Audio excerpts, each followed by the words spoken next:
Le 11e verset de la sourate At-Tariq, dans le Coran, fait référence à la fonction de retour cyclique du ciel, par le ciel doté de retour.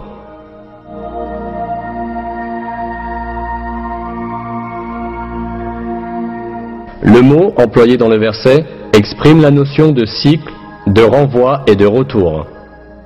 Comme on le sait, l'atmosphère qui entoure la Terre est constituée de nombreuses couches. Chacune de ces couches joue un rôle important au profit de la vie. La recherche a révélé que ces couches ont pour fonction de renvoyer dans l'espace, ou vers la Terre, les matériaux ou les rayons auxquels ils sont exposés.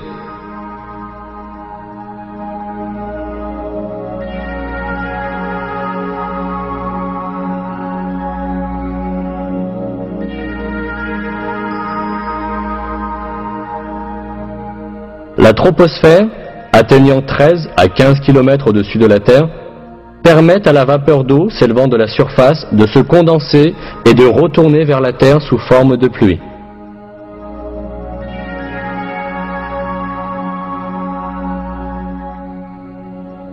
La couche d'ozone, à une altitude de 25 km, reflète le rayonnement nuisible et la lumière ultraviolette venant de l'espace, et les renvoie dans l'espace.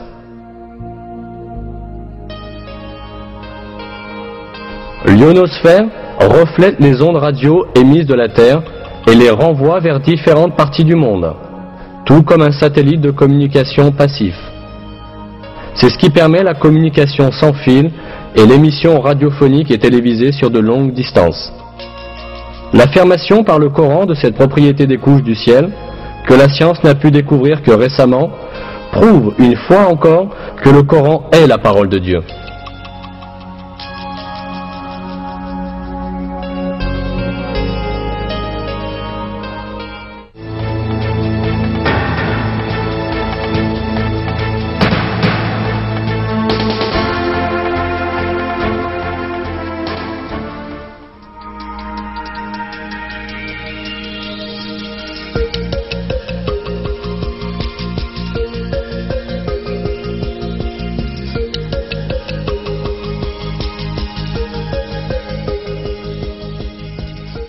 L'un des faits concernant l'univers révélé dans les versets du Coran est que le ciel est fait de 7 couches. C'est lui qui a créé pour vous tout ce qui est sur la terre. Puis il tourna sa volonté vers le ciel et l'agença en 7 cieux. Il connaît parfaitement toutes choses. Puis il tourna sa volonté vers le ciel qui était alors fumé. En 2 jours, il les détermina en 7 cieux et révéla à chaque ciel sa fonction.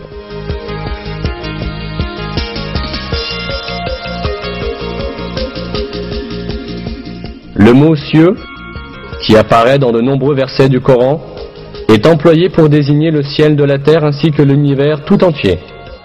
Étant donné ce sens du mot, on voit que le ciel de la terre, ou l'atmosphère, est constitué de 7 couches. En effet, on sait aujourd'hui que l'atmosphère terrestre est constituée de différentes couches superposées. De plus, ces couches sont précisément au nombre de 7, comme le décrit le Coran.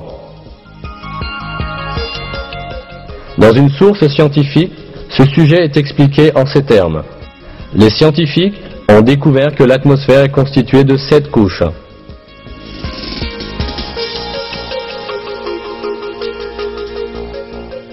C'est un grand miracle que ces faits, qui n'auraient absolument pas pu être découverts sans la technologie du XXe siècle, aient été explicitement énoncés dans le Coran voici 1400 ans.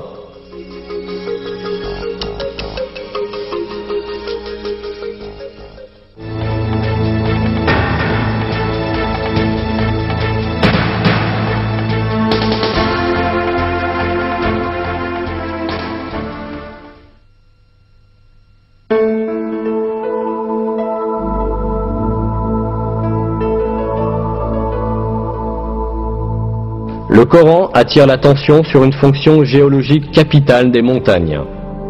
Et nous avons placé dans la terre des montagnes fermes, afin qu'elles ne s'ébranlent pas avec eux.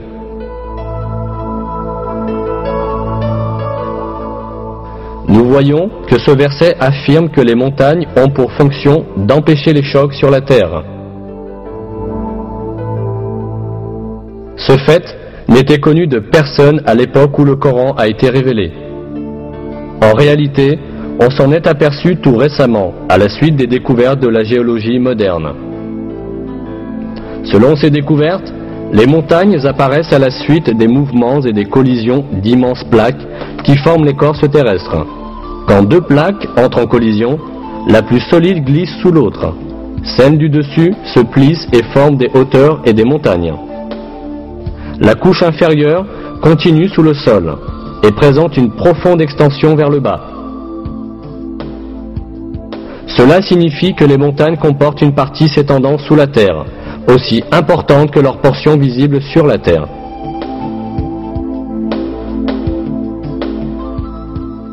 Dans un texte scientifique, la structure des montagnes est décrite comme suit.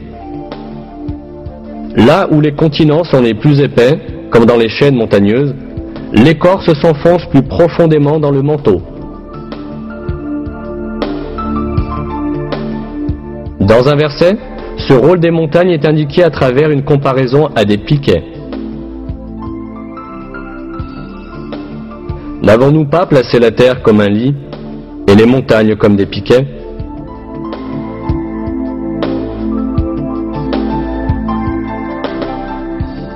Autrement dit, les montagnes fixent l'écorce terrestre en s'étendant au-dessus et au-dessous de la surface de la Terre, au point de conjonction de ces plaques.